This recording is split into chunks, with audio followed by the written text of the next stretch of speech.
Listening to this lecture will change your brain. While you're hearing my words, your brain is shaping thoughts and images. You're remembering and associating what I'm saying with your experiences. You're forming new networks of ideas, which are encoded in your brain circuitry. Now, traditionally, we didn't think that way. We thought the brain was fully formed by adulthood, like all the other organs in our body. In fact, it is life experiences that shape and mold the brain throughout and influence neurotransmitters, which are the brain's messengers. Hello, I'm Richard Restak, clinical professor of neurology at George Washington University School of Medicine and Health Sciences. And I've been studying and writing about the brain most of my adult life. My interest started in medical school, blossomed in recent years, as neurobiologists discovered that our brains continue to change throughout our lives, thanks to what's called plasticity. Now, in this course, we'll learn how you can take advantage of this exciting new research to optimize brain fitness. We'll explore various things, such as how you can increase your brain's power by your own effort. Apply what you learn about the brain to meet everyday challenges and enhance your quality of life. How to apply principles of brain operation to solve problems and learn new things. Now, in addition to mental exercises, we'll examine contribution of physical exercise to good brain health. We'll look at the importance of diet, the role of sleep and naps. We'll even have some fun with puzzles and games. Now, here's a key point that we should set up from the very beginning. Physical and mental exercises differ. There's an important difference between strengthening the brain and improving general body conditioning. For instance, if you practice any physical exercise, swimming, running, boxing, whatever you like, it'll lead to general health benefits, such as decreased weight, blood pressure will become lower, cholesterol should drop, your stamina should increase, and so forth. Mental exercises, in contrast, tend to be more specific. For instance, a memory exercise will help you very much in scoring higher on a test of logic. The bottom line is that you'll achieve the greatest benefit by working on separate functions such as visual observation, or fine motor skills with your hands, tactile perception, logic, numbers, imagination, and visual spatial thinking. Now let's look briefly at 3 of the important functions that we'll explore in this course. The first is attention, and by attention I mean focus, keeping your mind on one thing at a time. Second is memory, general memory. And third is a special kind of memory called working memory. First, attention. Attention is the gateway to top performance in math, reading, auditory, and visual memory. It provides us with the basis for learning what to do and focus on and what to ignore. It's the coordinator of brain networks involving things like sensation, movement, emotions, and thinking. The second area is memory, which of course is an extension of attention. We can't use information that we can't remember. When we exercise our memory, we activate and maintain widely scattered circuits throughout the brain. In a future lecture, we'll discuss practical, easy-to-learn methods for developing a superpower memory. The third area is what's called working memory. And this is the most important mental operation carried out by the human brain. Let me repeat that. It's the most important mental operation carried out by the adult human brain. Now, we use our working memory when we simultaneously keep various multiple things in mind and sort of mentally manipulate them. Let's cover a few basic principles of brain operation. Let's first start with the frontal lobes, the CEO of the brain and the seat of what's called controlled processing. The frontal lobes can be linked with everything that distinguishes us from other animals. Included here are things like foreseeing consequences of our actions, sequencing things, executive control and drive. It's the frontal lobes that are involved whenever we consciously think something out, like preparing our income tax, getting all our expenses and our income and everything and balancing it out and thinking about what we're going to owe when we pay. So this is what we mean by controlled processing. This usually means when we talk about controlled processing, we are talking about thinking. We use words like reasoning. Of course, that's much more respectable and a respectable way of thinking because we've been led to believe that we are primarily reasonable creatures. But of course, many of our actions aren't based on controlled processing, like reasoning, but occur on the basis of automatic processing. Things just sort of happen, like my walking across this room here, or eating a meal, or driving to the drugstore. With automatic processing, choices are made with really no sense of effort. Typically, they can't easily be explained to others, and we're not even aware of how we decided.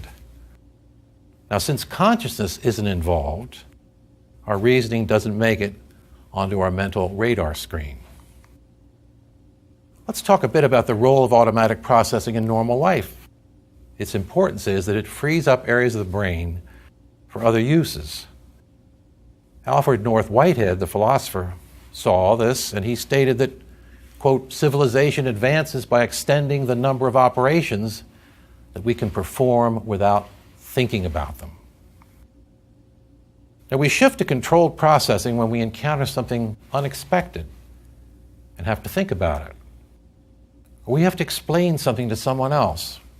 Teaching someone to drive is an example. It demands controlled processing. Now, balance, of course, is required. Too much automatic processing and we become impulsive and just simply act without reasoning and thinking. But too much controlled processing leads to a paralysis of indecision.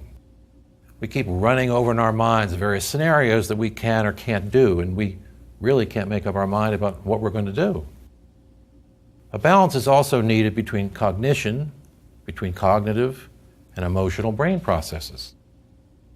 You'll hear a lot in this lecture about the word cognition, which is a fancy word, really. It's shorthand for all of the mental activities that we do, such as thinking, remembering, calculating, daydreaming, all of these responses that occur to our inner and outer worlds. As we'll see in future lectures, cognition and emotion often overlap.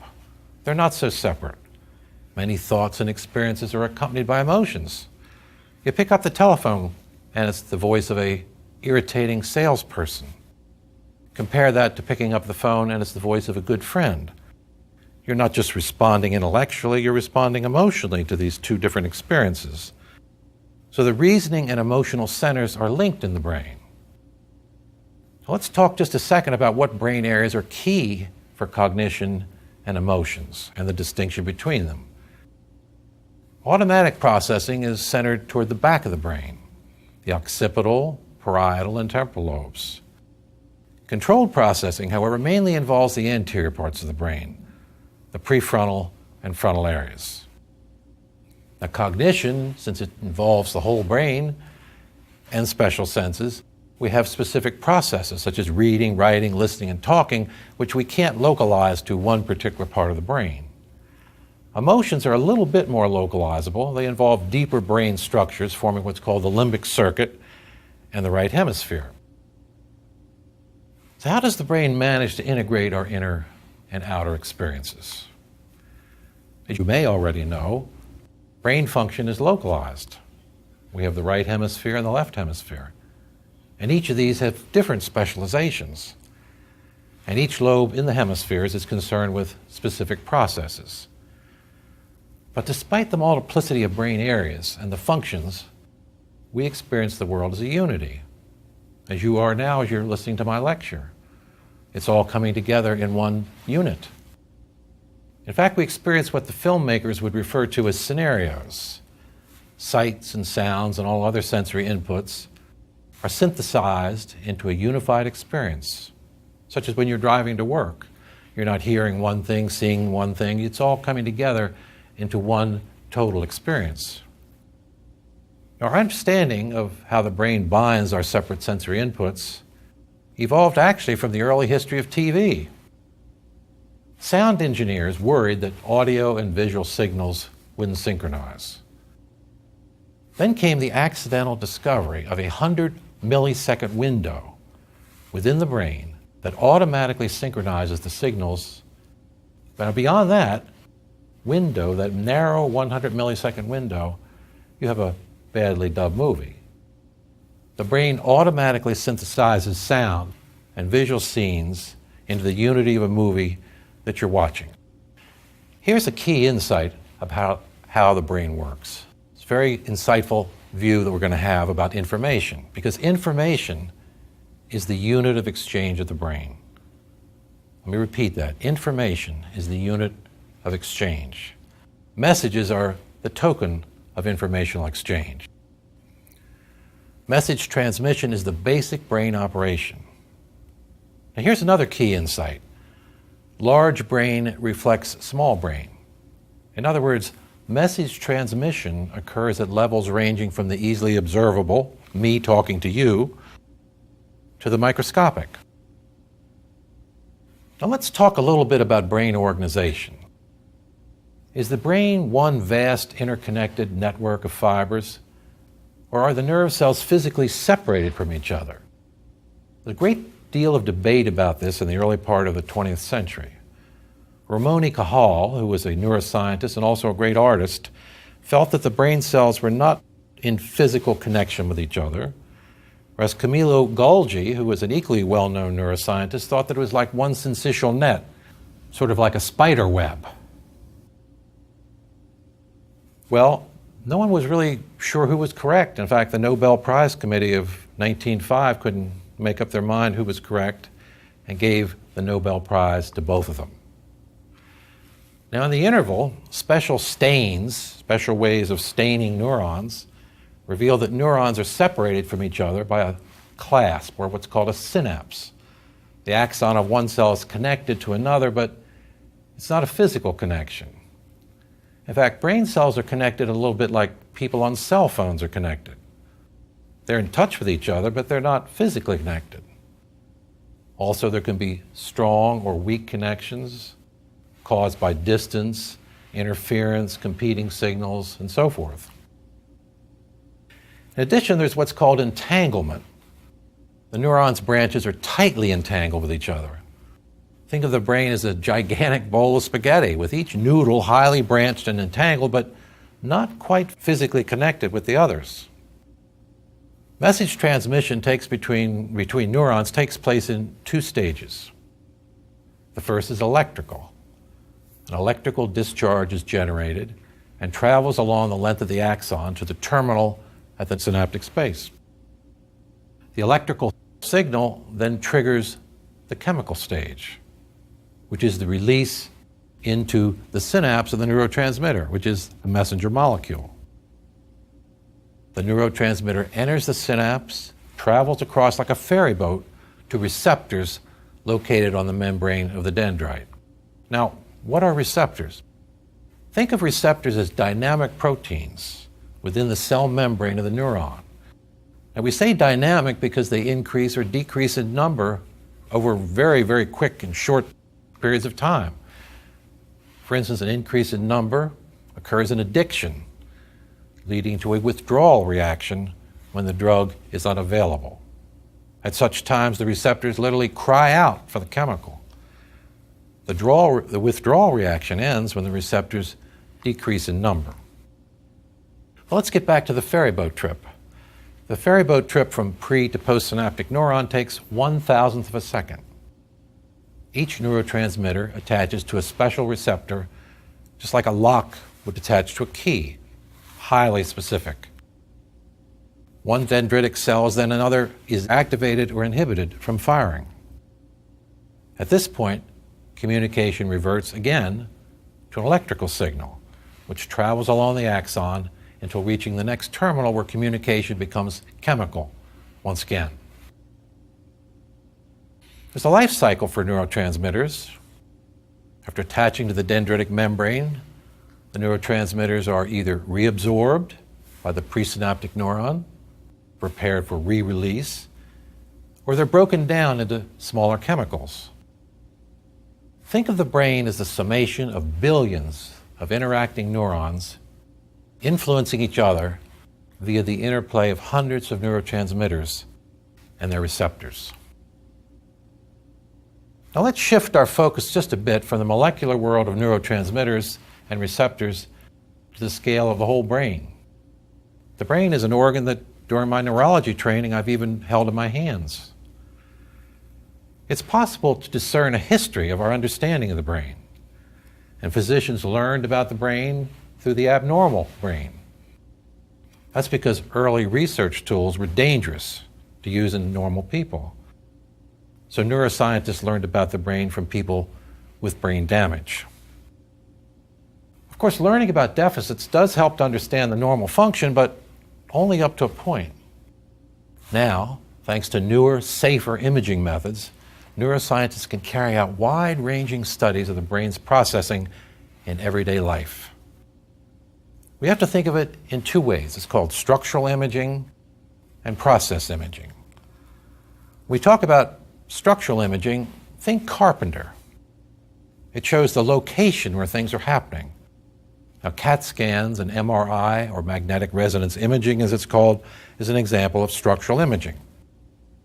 Process imaging, think electrician, activities. Process imaging shows electrochemical activity. That's things like functional MRI and PET. We have methods that illustrate shifts in neurotransmitters, ions, and magnetic fields. Now, imaging is good, it can do a lot, but it can't do everything. Let's talk about what it can do. It can measure blood flow, which increases as neurons become active, and we get what we call activation maps. If you did one right now, it would show parts of my brain that have the activation of thinking, my lips, my tongue, my hands, all that's activated. So you'd see an activation pattern of someone speaking. If we did an activation pattern of your brain, it would be someone listening to something and thinking about what they're hearing. Imaging can do other things, such as to serve as a marker for disease states. We mentioned addiction a few moments ago. It can also provide developmental profiles, such as adolescence. You can tell probably how old someone is within certain ranges by looking at the imaging. Now, imaging can't do certain things. It can't predict individual behavior or proclivities. You can't say whether someone's going to turn out this way or that way on the basis of a brain image. And it can't always optimize current treatments for brain disorders. Because remember, the individual regions work independently and they come together. In addition, the more abstract the concept, the harder it is to localize it on a brain image. Take courage, for instance. There's no area of the brain that's going to light up for courage or consciousness. This was what we think of as neuromythology. It's a little bit like in the 19th and early 20th centuries, they talked about phrenology, that one could tell what someone was thinking by looking at a part of the brain, how big it was, how big that part of the skull was. We know now that something like that just simply doesn't hold up. Here are some basic brain facts, some numbers to take in that are just truly extraordinary. The brain encompasses 100 billion neurons, with each neuron connected to perhaps 10,000 others, for a total of 1 million billion connections. Wow. It's hard to get a mental picture of a number like 1 million billion, so let's sneak up on it in stages. 1 million's easy. 1,000 times 1,000, about the size of a small city. A billion is 1,000 times 1 million, which is the size of 1,000 small cities or 100 very large cities. Now, to put 1 million billion in perspective, there are about 6 billion people currently living on our planet, which is a small number compared to those 100 billion nerve cells, and a truly paltry number compared to those million billion connections. Also consider the difficulty in tracing the nerve cell connections. The lowly worm C. elegans has a brain containing 300 neurons, so we're really way down there compared to what we talked about a second ago. And this has 7,000 synapses, so 300 neurons, 7,000 synapses. Sounds like an easy thing. Actually, manually tracing the connections without the help of a computer took 10 years to complete. In comparison, let's look at another simulation of nerve cell birth and growth, only this time we're going to talk about the human brain. Now, this video that you're looking at focuses on the dynamism of what's happening in a small section of the brain. It shows an interlacing of the neuronal fibers. It shows a vast interconnectivity at all levels. The bottom line here is what you do affects dynamic processes like this in your own brain. This is also the underlying theme of this course. This video gives you an example of why even computers will have difficulty tracing the neuron connections in the human brain. And sorry to say, there isn't a quick solution to the numbers problem. Sebastian Sung, who had something to do with that film that we are watching now, is professor of computational neuroscience at MIT, and he has this to say about human brain tracing. You'd need 100 million terabytes to store the images from the human brain. Even with 10,000 microscopes working in parallel, it might take 30 years to collect all the images. Analyzing the images could require a parallel supercomputer with millions of processors. So here's the dilemma. Computer counting results in many mistakes. And computers, they're not always reliable, and they can't accurately see the shape of the neurons because the neurons do vary considerably in shape. Manual tracing is incredibly time-consuming, even for a cubic millimeter of brain tissue, as we saw in this video. Here's the take-home message. Don't expect to see a wiring diagram of the human brain in your lifetime. Let's turn to brain development. The neurons are produced first, followed by synapses, which makes sense because you can't have a synapse connecting one neuron to another until you have some neurons. Synaptic connections form rapidly. In fact, in the womb, they're coming at 1 million per second. In the first month of life, synapses increase from 50 trillion to 1 quadrillion. Back again to these incredible numbers. Unused synapses are eliminated by pruning, which results in more efficient circuits. And pruning is just like you'd think about in a garden. You go out there and you get rid of things that aren't working, nothing's happening, and they're gone. Now, there are patterns of brain growth. There's a linear and progressive increase in brain weight, volume, and head size. Increasing numbers of synapses also come until a plateau is reached, followed by a decrease in nerve cells determined by usage and circuitry formation. The total brain volume peaks at age 11 in girls and 15 in boys. The male brain on the average, now we're talking on the average, is 10% larger. Brain reaches maximum weight by early adulthood and decreases 10% over the lifespan. So think of a 3-pound organ with 100 million nerve cells and 1 million billion synapses. It undergoes functional changes over the lifetime. Between 3 to 6 months, the brain achieves its maximum brain cell number. From 7 months to 2 years, the nerve cell numbers decrease, while connections or synapses increase. 40% of synapses generated in infancy are lost by adulthood. This is the use it or lose it theme, which goes throughout the whole study of the brain. Those parts of the brain that are not used are in danger of being eliminated. The brains of animals with enriched environments contain 25% more synapses, and we're going to go into that in the next lecture. Details about this in lecture 2 on plasticity.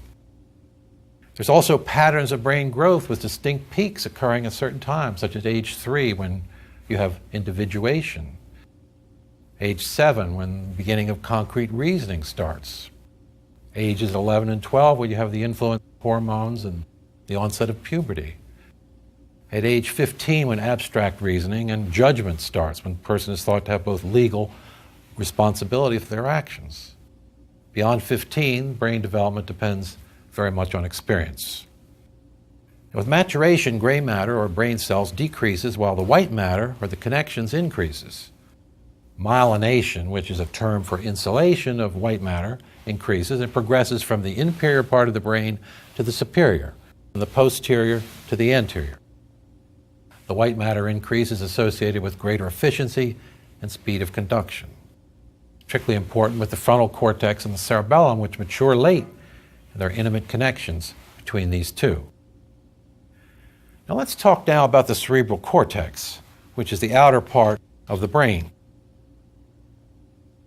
If you take a deck of cards, you take out 6 cards, 1, 2, 3, 4, 5, 6. They're essentially 2 millimeters in thickness, and they have 6 layers. Each one's different. Each one's interconnected. And that's what we're seeing with the brain. It has that same arrangement. To appreciate this, you just think about that. Bring the business card. You can use business cards as well. And you think about it, or, as I did, a deck of cards. Now, stretched out, the human cortical sheet, which is what we're talking about, is about the size of a large dinner napkin. The monkey neocortical area is about the size of a business envelope. Now, beneath the cerebral cortex is the white matter, which is tightly bundled communication lines linking points of the brain. Think of that tightly wound fibers that you find in a baseball that are hidden beneath the leather covering. And in this case, the leather covering is the cortical mantle. Within this bundle of white fibers are the glial cells. The classical view was that the glial cells constituted a scaffolding for neurons. Glia means glue in Greek. Glia numbers outnumber neurons by as much as 6 to 1 in certain parts of the brain. So obviously the brain is more complicated than we imagined even a few years ago. Neurons at 100 billion are outnumbered by glial cells, and we're not certain at this point what the function of these glial cells is. They process information, we know that, but they do it differently than in neurons. They're slower, and they communicate broadly rather than linearly. So we have a new concept of glial cells, which are now known to be involved in message transmission. They don't generate electrical impulses, but they do respond to them. They use calcium ions instead of electrical signals. They possess sensors that detect signaling by neurons, and they can alter it. Now let's say a few words about the basal ganglia, which are islands of gray matter suspended in the white matter. So they're down underneath, they're islands, they're connected to each other, and they're connected to the cerebral cortex. The frontal cortex particularly is especially interconnected with the basal ganglia. They're concerned with organizing automatic rather than intentionally directed behavior. As I walk across this room, for instance, I have something in mind to get to something, pick up something. That's the frontal cortex. When I went to get those cards, for instance, the frontal cortex set that up. But each movement that I made was not being controlled by or thought out. So these circuits are extremely complex and convoluted with both positive and negative effects. So the brain is a work in progress, which is a new insight. New neurons are created over the lifespan.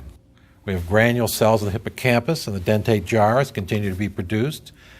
And that's called neurogenesis, which can be increased by enriched environments or inhibited by stress or depression or sleep deprivation, anxiety, things like this. We also have an experience-dependent brain. Infants born with the capacity to perceive and react to the phonemes of all the languages of the world. So whatever language they hear, they can react to it. By 6 months, this capacity is lost. For instance, Japanese children, if they don't hear English, they lose the ability to make the distinction between R and L sounds. Exposure to language increases proficiency. 20-month-olds with talkative moms know 130 more words than a child with a laconic mom. At age 2, the number's risen to 300 words. And only live interaction with a person works, not TV. The child's 3rd grade achievement is related to the amount of early language exposure. So you can see the importance of this. We have critical and sensitive periods. Kittens deprived of vision in the first 3 months of life, for instance, grow up with permanent visual impairments. And songbirds that do not hear their native sounds can't produce those sounds. Monkeys raised in isolation grow up with emotional problems. Among people with perfect pitch, this occurs only in musicians who started training before age 7. And in order to speak a language, a foreign language, without an accent, a child must speak the language's phonemes by puberty. But despite these sensitive periods and critical windows, the brain is still able to form new connections and form new associations, not only in adulthood, but far into old age. So what have we learned so far? Brain circuits and nerve cells can increase in number. Each brain is a result of individual experiences and choices. And the richer, the more varied the experiences, the more enhanced the brain function. In other words, what you do shapes your brain's structure and function. The electrical chemical activity in the circuits determines their fate. We say cells that fire together wire together. Information is widely disseminated among neurons, leading to higher order processing such as memory, imagination, and creativity. The important point is the brain remains modifiable throughout our lives. In the next lecture, we'll learn more about our ability to change our brains through experience as we examine brain plasticity in more detail. Thank you.